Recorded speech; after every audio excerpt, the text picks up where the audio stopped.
Doctor Bhimrao Ramji Ambedkar यांनी स्वतंत्र भारताच्या राज्यघटनेची निर्मिती केली आणि यामध्ये भारतातील प्राचीन गणराज्य संस्कृतीला नजरेसमोर घेऊन व तिचा चिकित्सक अभ्यास करून स्वतंत्र भारताची जगातील सर्वात मोठी लोकशाही व्यवस्था तसेच प्राचीन गणराज्य संस्कृती लोकांनी लोकांच्या लोकहितासाठी तयार केलेली लोकशाही तत्वे भारतीय संविधानात समाविष्ट केली।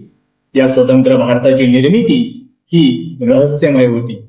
भारतीय राज्यघटना निर्मितीच्या काळात भारतीय घटनेच्या घटनाकारांना अनेक समस्यांना सामोरे जावे लागले।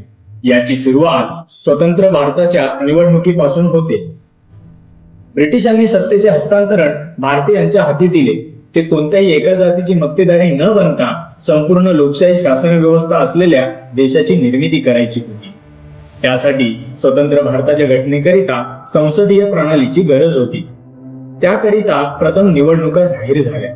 ठरल्याप्रमाणे निवडणुका पारही पडल्या आणि याच निवडणुकांमध्ये डॉक्टर बाबासाहेब आंबेडकर यांना पराभव स्वीकारावा लागला। हीच संविधान निर्मितीतील डॉक्टर बाबासाहेबांच्या समोरील आलेल्या अनेक अडचणींपैकी ही पहिली अडचण होती। डॉक्टर बाबासाहेब आंबेडकरांचे बंगाल प्रांतातील एक सहकारी व अनुयायी महाप्राण जोगेंद्रनाथ मंडल, जे बंगाल प्रांतातील नमशूद्र या जातीचे होते, त्यांनी आपल्या खुलना व जैसोर या मुस्लिम बहुल अस्पृश्य विभाग मतदारसंघाची जागा डॉक्टर बाबासाहेब आंबेडकर यांना देऊ केली। याच काळात बंगाल विधानसभेतून 30 उमेदवार उभे होते। यामध्ये बंगाल प्रांतातील निवडणुकीमध्ये त्यावेळी वरचढ असलेल्या काँग्रेसने 25 जागांवरती विजय मिळवला व उर्वरित 2 जागांवरती कम्युनिस्ट नेते सोमनाथ लहरी व 2 जागांवरती डॉक्टर बाबासाहेब आंबेडकर हे निवडून आले। याच दरम्यान देश स्वतंत्र झाला, म्हणजेच इंग्रजांनी सर्व सत्ता भारतीयांकडे सोपवली। त्यावेळेसच अखंड भारताचे विभाजन झाले। तेव्हा पाकिस्तान, पूर्व पाकिस्तान आणि भारत जम्मू व काश्मीरला कलम 370 ने जोडून अखंड भारताची निर्मिती केली। मुळातच पाकिस्तानची निर्मिती ही फक्त मुस्लिम लीगच्या बोलण्याचा आणि घाबरवण्याचा एक भाग होता। पण बाबासाहेबांना बंगालच्या लीगने मदत केलेली पाहून मुस्लिमांच्या काही बड्या नेत्यांना अर्थात मोर्चांना काँग्रेसने जवळ केले व तुम्हाला मी काही पैसे व हवा तसा भूभागही देतो असे आमिष दाखवण्यात आले। पण तुम्ही डॉक्टर आंबेडकरांना पाठिंबा देऊ नका। पण याचा परिणाम असा झाला की बॅरिस्टर जिना यांनी विरोध केलेला पाहून बॅरिस्टर जिनांची मुस्लिम लीग जी बंगाल प्रांतात सामील होती त्या दोघांमध्ये फूट पडली व जिनांची लीग पाकिस्तानात स्वतंत्र करून वेगळी झाली होती। पण बाबासाहेबांच्या सोबत असलेल्या मतदारसंघाला व तेथील जनतेला पूर्व पाकिस्तानात ढकलून त्यांच्या देशप्रेमाचा खून केला।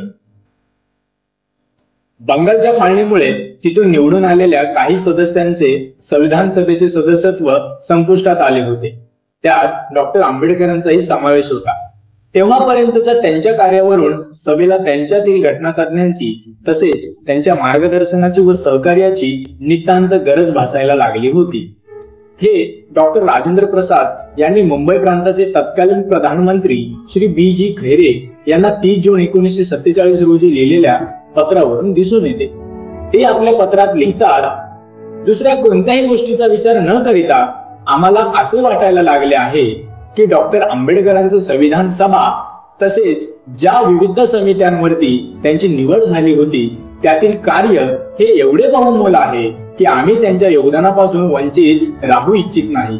डॉक्टर आंबेडकर हे बंगाल प्रांतातून निवडून आले होते। त्या प्रांताच्या फाळणीनंतर त्यांचे संविधान सभेवरतील सदस्यत्व हे संपुष्टात आल्या। संविधान सभेचे पुढील सत्र दिनांक 14 जुलै पासून सुरू होत आहे। ते त्यात सहभागी व्हावेत यासाठी मी उत्सुक आहे, म्हणून ताबडतोब त्यांची निवड करण्यात यावी। त्याप्रमाणे जुलै 1947 ला मुंबई प्रांतातून डॉक्टर आंबेडकरांची संविधान सभेवरती पुन्हा नव्याने निवड झाली आणि ह्यावरूनच डॉक्टर बाबासाहेब आंबेडकरांची उंची, बाबासाहेबांची विद्वत्ता आणि महत्वाचं म्हणजे बाबासाहेबांची जिद्द, चिकाटी आणि डॉक्टर बाबासाहेब आंबेडकरांचं या देशावरती असलेलं प्रेम हे सगळे घटनेवरून दिसून येते। घटनाकारांच्या कामाच्या निष्ठेबाबत या वृत्तांतावरून दिसून येते की संविधान सभेचे कामकाज चालू असताना डॉक्टर बाबासाहेब आंबेडकर हे दररोज 12 ते 14 तास कामात व्यस्त असत। येत्या वर्षाअखेर म्हणजेच 31 डिसेंबर 1949च्या आत त्यांना सर्व घटना पास करून घ्यावयाची होती, कारण नवीन घटना 26 जानेवारी 1950 रोजी अंमलात यावी असा सर्वांचाच संकल्प होता। राज्यसत्ता हस्तांतरणाच्या प्रक्रियेकरिता एक समिती तयार केली होती, त्याला कॅबिनेट मिशन असे संबोधण्यात आले होते। या कॅबिनेट मिशनने 16 मार्च 1946 रोजी सत्ता हस्तांतरणाची आपली योजना घोषित केली। भारताच्या भावी राज्यकारभार चालविण्याच्या दृष्टीने संविधान निर्मितीसाठी एक सभा स्थापन करण्यात यावी असे या योजनेत सूचित करण्यात आले होते। प्रस्तावानुसार संविधान सभेच्या स्थापनेसाठी निवडणुका घेण्यात आल्या। काँग्रेसच्या विरोधामुळे डॉक्टर बाबासाहेब आंबेडकर मुंबई विधानमंडळातून निर्वाचित होऊ शकले नाही, त्यामुळे त्यांनी बंगाल मंडळातून श्री जोगेंद्रनाथ मंडल आणि इतर अनुसूचित जातींच्या सदस्यांच्या पाठिंब्यावरती संविधान सभेत प्रवेश मिळविला।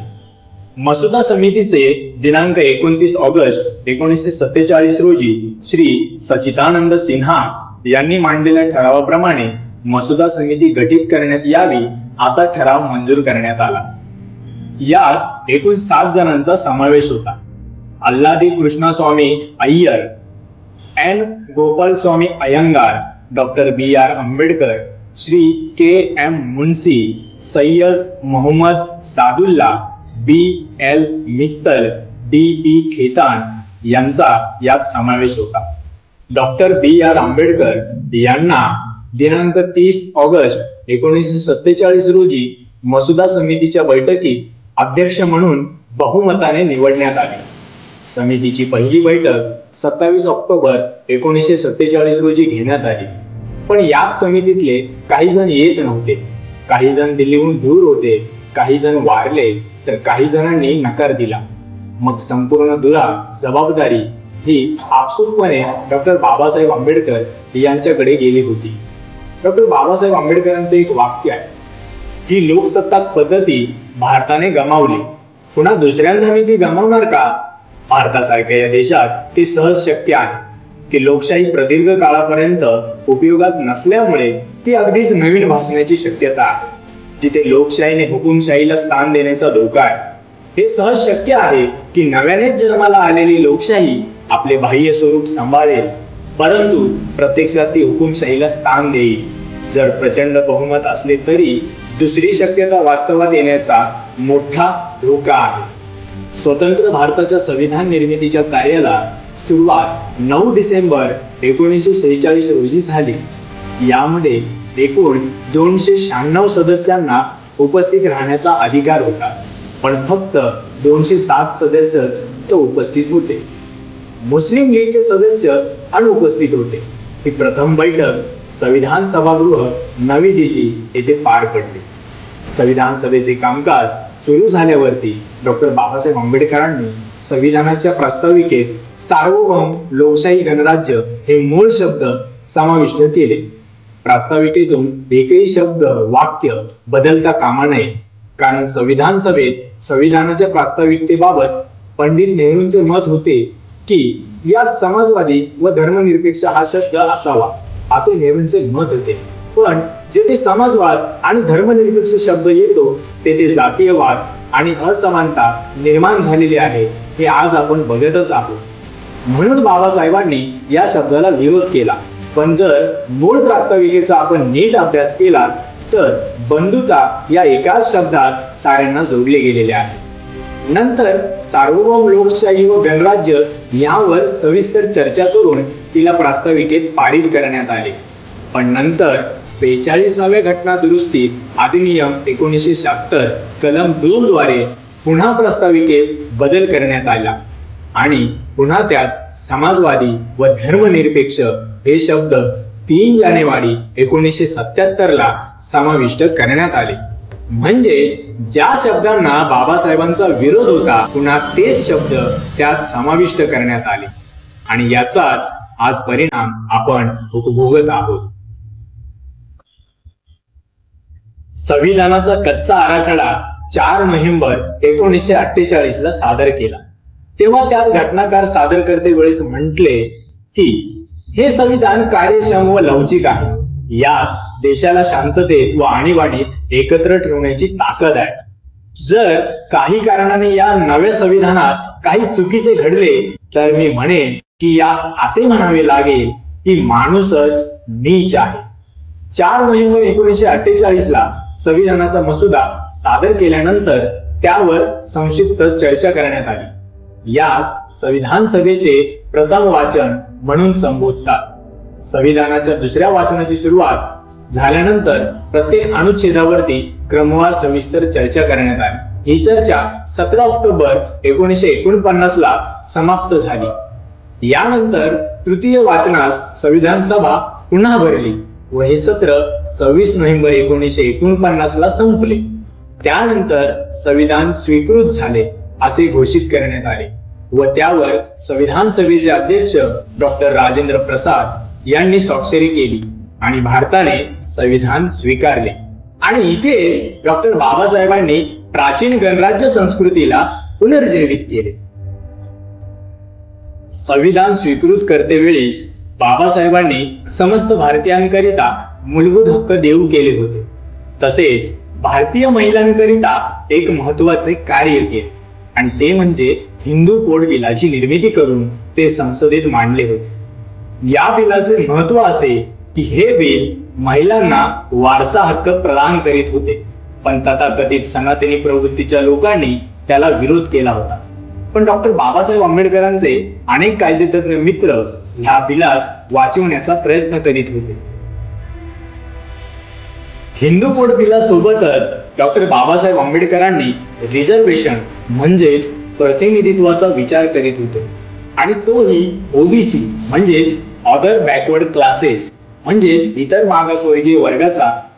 डॉक्टर बाबासाहेब आंबेडकरांनी फक्त अनुसूचित जाती जमाती यांनाच रिझर्वेशन म्हणजेच प्रतिनिधित्व दिले हा गैरसमज प्रथमतः डोक्यातून दूर करावा. भारतीय राज्यघटनेतील कलम 341 व कलम 342 नुसार अनुसूचित जाती एससी व अनुसूचित जनजमाती एसटी यांच्या रिझर्वेशन म्हणजेच प्रतिनिधित्वाची तरतूद आहे. पण बाबासाहेबांचे स्पष्ट मत होते की जाट, पटेल, कुर्मी, मराठा, रेड्डी, यादव यांच्यातील 1% प्रस्थापित वर्ग सोडला तर 99% मराठा, जाट, पटेल, कुर्मी, यादव यांचा सामाजिक आणि शैक्षणिक दर्जा हा एससी व एसटी यांसारखाच आहे. एससी व एसटी प्रमाणेच मराठे, जाट, पटेल, कुर्मी, यादव यांना डॉक्टर बाबासाहेब आंबेडकरांनी घटनेतील कलम 340 यानुसार रिझर्वेशन म्हणजेच प्रतिनिधित्व दिले. सामाजिक आणि शैक्षणिक दृष्ट्या मागास असणाऱ्यांनाच ओबीसी म्हणजेच इतर मागासवर्ग असे म्हणतात. 1950 ला डॉक्टर बाबासाहेब आंबेडकर हे कायदेमंत्री असताना नेहरू सरकारला त्यांनी निवेदन केले की घटनेतल्या कलम 340व्या कलमानुसार आयोग नेमावा, कारण ओबीसीची कोणतीही जात पोटजात राहू नये म्हणून. त्यांनी त्यांच्याकडून ओबीसीची यादी मागवली. ओबीसीची निश्चिती करून त्यांना प्रतिनिधित्व द्यावे अशी शिफारस राष्ट्रपतींना पाठवण्याची विनंती केली. पण पंतप्रधान पंडित नेहरू त्यांनी याकडे जाणीवपूर्वक दुर्लक्ष केले, कारण ओबीसींना प्रतिनिधित्व दिले तर ब्राह्मणांच्या नोकऱ्या धोक्यात येतील म्हणून नेहरूंनी कलम 340व्या कलमाबाबत राष्ट्रपतींना शिफारस पाठवण्यास विरोध केला. तेव्हा डॉक्टर बाबासाहेब आंबेडकरांनी 1952 साली केंद्रीय मंत्रिपदाचा राजीनामा दिला. म्हणजेच डॉक्टर बाबासाहेब आंबेडकरांनी राजीनामा हा एससी व एसटी साठी नव्हे तर ओबीसी साठी दिलेला आहे. त्यामुळेच पुढे 28 सप्टेंबर 1952 रोजी डॉक्टर बाबासाहेब आंबेडकरांनी कायदेमंत्री पदाचा राजीनामा दिलेला आहे. या राजीनाम्याला कारण म्हणजे पहिले हिंदू कोड बिल आणि दुसरे कारण म्हणजे ओबीसीचे प्रतिनिधित्व.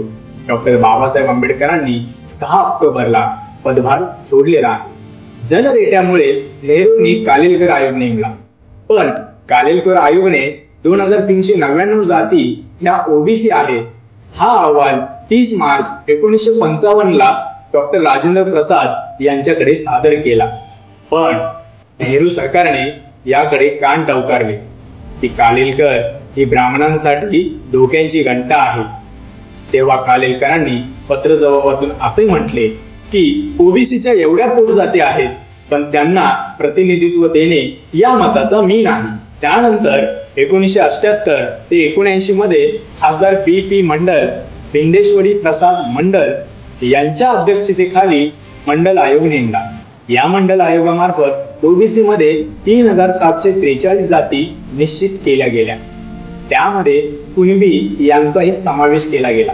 महाराष्ट्रातील सर्वच मराठे हे कुणबी आहेत. संदर्भ संत तुकोबांची एक गाथा. बरे झालो मी कुणबी आहे. व्ही.पी. सिंग पंतप्रधान असताना त्यांनी सर्वांना विश्वासात घेतले व देशातील 52% ओबीसी म्हणून व्ही.पी. सिंग यांनी 7 ऑगस्ट 1990 रोजी मंडल आयोग लागू केला व ओबीसींना 27% प्रतिनिधित्व लागू झाले. एवढा प्रपंच सांगण्याचं कारण एवढंच की भारताचं हे संविधान एका मोठ्या भट्टीतून तापून सुलाखून निघालेले आहे व घटनाकारांनी हे स्वतः 14 तास जागून लिहिले आहे. त्याची आपण कदर केली पाहिजे. सोबतच आपल्याला गणराज्य दिन म्हणजेच लोकसत्ताक, प्रजासत्ताक दिन व स्वतंत्र दिन याचा फरक कळाला पाहिजे. 15 ऑगस्ट 1947 रोजी सत्तांतरण झाले तेव्हा शासन व्यवस्था ही आपल्या हाती आली व 26 जानेवारी 1950 रोजी लोकसत्ताक झालो. म्हणजे खऱ्या अर्थाने लोकशाही गणराज्य पद्धती ही सुरू झाली 26 जानेवारीला. खऱ्या अर्थाने आपण 26 जानेवारी 1950 रोजी आपण स्वतंत्र झालेलो आहोत.